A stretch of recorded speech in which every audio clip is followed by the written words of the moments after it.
Hello दोस्तों, मैं सूरज कुमार। चलते एक नए फनी वीडियो की तरफ। अभी अभी की जो खबर आ रही है वो ये है कि Biden nominates former Mastercard CEO Ajay Banga to head World bank.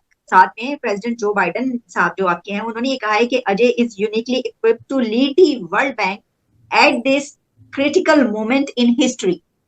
World Bank का जो हेड बनाया जा रहा है उनका ताल्लुक भी निकला है इंडिया से। कैसे देख रहे हैं आप इसको? देखिए, इसमें ताज्जुब की बात नहीं है। अगर आप 2-3 साल पहले अगर आईएमएफ के डायरेक्टर को देखते तो वो भी एक इंडियन अमेरिकन खातून थी, one of the major person at IMF. मैं जब मिशिगन में पढ़ाया करता था 15-16 साल पहले, तो मुझे इंडिया के एक डॉक्टर का फोन आया। मैं बोला, how can I help you? He says, I have this request to go to a Hindu temple, I don't know what to do. मेरी बेटी को इनविटेशन आया, आप उससे बात करें।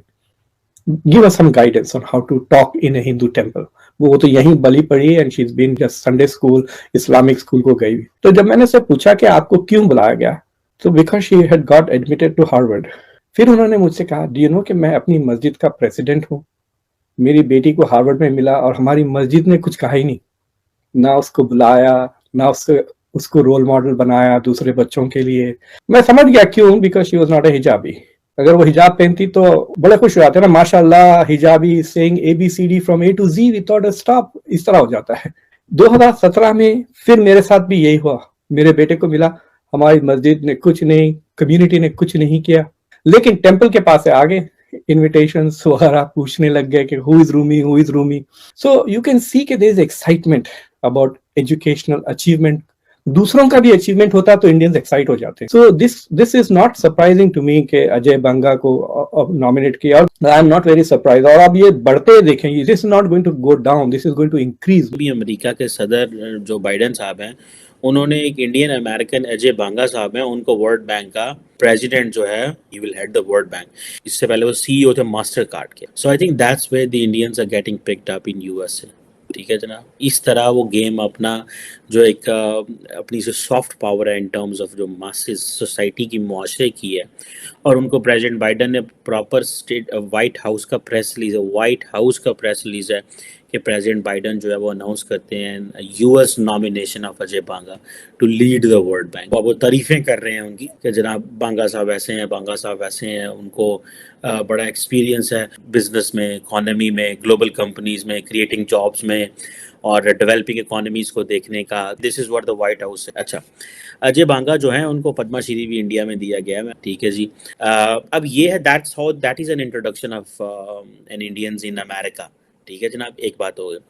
दूसरी तरफ जो चीज़ मैं कहना चाह रहा था कि पाकिस्तान के जो बिलावल भुट्टो जरदारी, आपने कभी नोट किया दैट कि उनकी सारी की सारी डिप्लोमेसी बायलैटरल है। कभी मैंने ये नहीं देखा 3-4 मुल्क इकट्ठे हुए हों और पाकिस्तान वहाँ पे हो।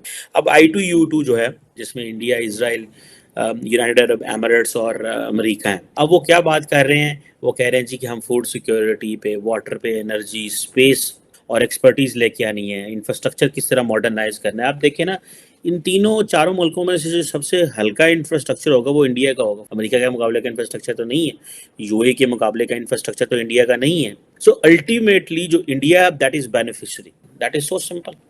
एंड देन दे आर, उनके उनके रेफरेंस पॉइंट्स बहुत अच्छे हैं। उन्होंने अपनी मैन पावर, जिस तरह ये बांगा साहब की मैं बात कर रहा था अभी कि ही हैज बीन अपॉइंटेड कि जी वो वर्ल्ड बैंक को करेंगे।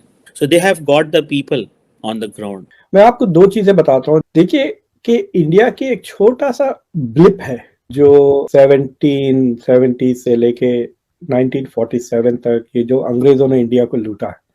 लेकिन उससे पहले अगर आप शाहजहां वगैरह के जमाने में गए तो इंडिया की GDP was around 40% of the global GDP. तो India was always a great place. और जो मुस्लिम्स अट्रैक्ट भी हुए थे, उसको सोने की चिड़िया कहते थे ना, इट वाज ऑलरेडी, तो वो शुरू से इट वाज अप देयर।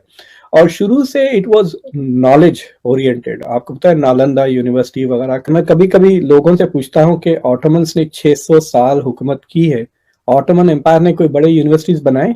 नहीं, they are very few. So India has always been knowledge oriented और वो चला आता है अब भी।